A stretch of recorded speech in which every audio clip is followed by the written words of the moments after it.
Alright, so this is the tool I'm going to use here. That's the brand that's on this. Obviously, there's a bunch of different people that rebrand this particular tool. Collars, stuff on here. This had this collar mounted on the bottom of it to drop this black part in, and this was actually welded to this handle. I ended up putting a piece of exhaust pipe and welding that to it. Otherwise, you had to leave those two in the box and then have this one on there. Plus, for this application that I'm doing, you needed another collar for the black clamshell there. So that way it all is a whole tool. So that is a pinion bearing remover and a carrier bearing remover. Okay, that particular setup. This part works for a carrier bearing. There's other videos that show how to do that. This particular adapter is for pulling axle shafts. Okay, it came with this clamshell. This one is for a different setup. So, two separate places I got this tool from. I'm going to show you how to use it, how I set it up here. So on this particular one, I'll show you the setup just for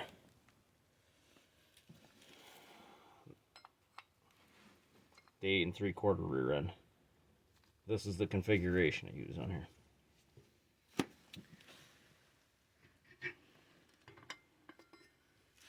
So we need one collar. The big end of this blue piece, there's a big end and then there's a small end on here. I'm going to use the big end down.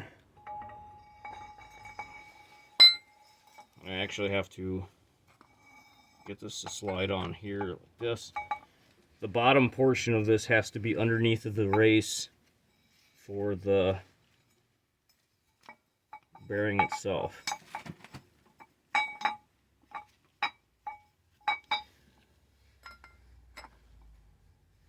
And that kind of sandwiches on there.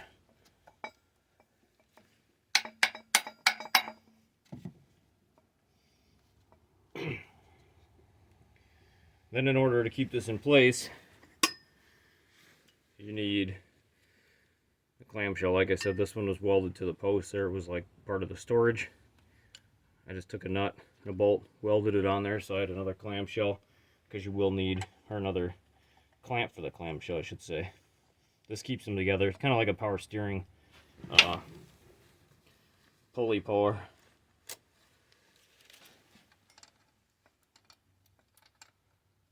These don't have to be tight, just snug to keep them, the vibrations and stuff from pulling them off. Then that has to be free to go up on it, okay? This upper part has these series of clamps. The threaded rod, which comes down through the center of that, pushes down just like any other type of puller. So that part I'm going to mount up top.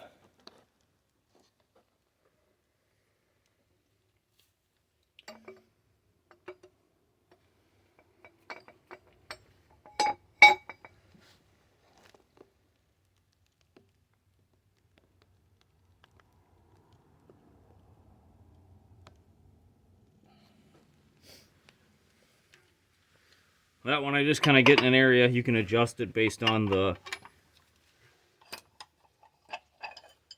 threaded rod in there. Then you're going to use this one in particular, is the orange one. Put the small side down towards the blue part of the puller. I already have these adjusted. You want this orange piece sitting on top and that sitting inside of it like that. So you do the same thing. Clamp on there. Then you'll drop your collar down, lock that on.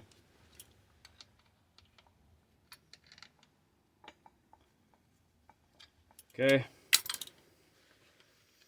Now what you do is just tighten the center bolt until everything's nice and snug. And then either an inch 16th socket, impact socket, or in this case, a 27 millimeter fits perfect on there. And I just have an electric DeWalt impact.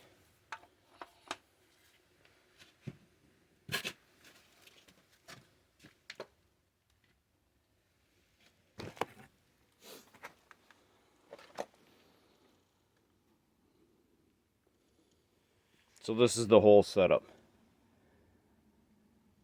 Okay. It'll take a little bit. There's a lot of pressure and stuff involved in doing this, but I did it on this one here to prove this whole setup works perfectly. Okay.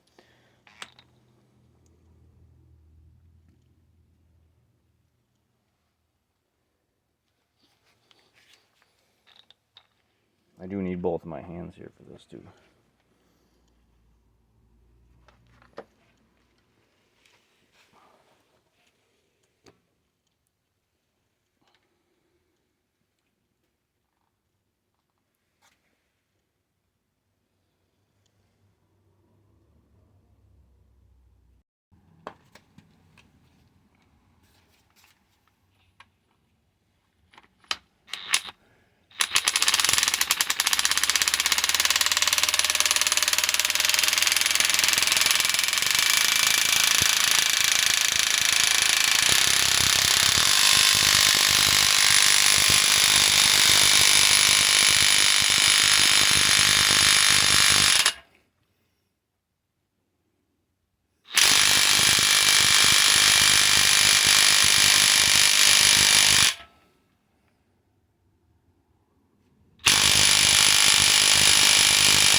Okay, once it's released on there, I can just back this off up top.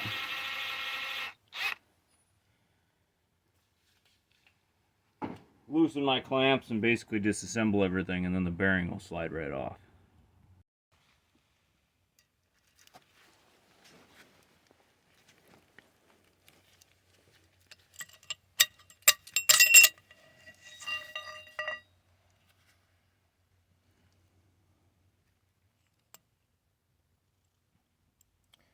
This axle was not in service. It was out of the car when I bought it. So I didn't know the condition of it, but if you look at it, it looks like the last time it was greased was 1970. So we're just going to put all new Timken bearings, new seals and stuff in there. If you look at that seal, it's disgusting too. Pretty degraded. Keep everything separate. The right side has this lock ring in it. I'll show you that when you adjust the actual in-play and stuff on the axles. That's all there is to pulling them off. Obviously you can use a press and a bearing splitter and all that stuff. This is just another option for you. I do have a press. I ended up buying this, and I like the way it works. I'll be doing this from now on. So impact might have been a little weak or something, but it was still turning there, so still got the job done. So I'll show you when we go to press these bearings on. I'll use the press, not any impact tool like this, but